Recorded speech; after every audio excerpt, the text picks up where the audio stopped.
llegan cada día más trogloditas a nuestra ciudad. Nos referimos a auténticos trogloditas, o sea, gentes que provienen de poblados subterráneos que abundan en las provincias de Jaén, Murcia y Granada. El ayuntamiento está animado y con los mejores deseos para solucionarlo.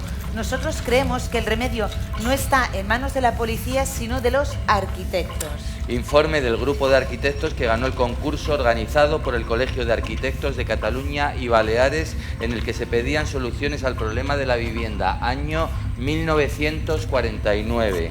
Este magnetismo que el hombre de ahora siente por la gran ciudad no es más que una respuesta de cantos de sirena en los que se pone en evidencia su carácter profundamente ilusorio. ¿No es absurdo que una familia abandone su medio, atraída por una ambición la mayoría de las veces ilusoria, para trasladarse a una ciudad que no puede proporcionarle vivienda y quizás tampoco trabajo? Nos referimos concretamente a la migración de tipo familiar, la inmigración individual para el servicio doméstico o empleo.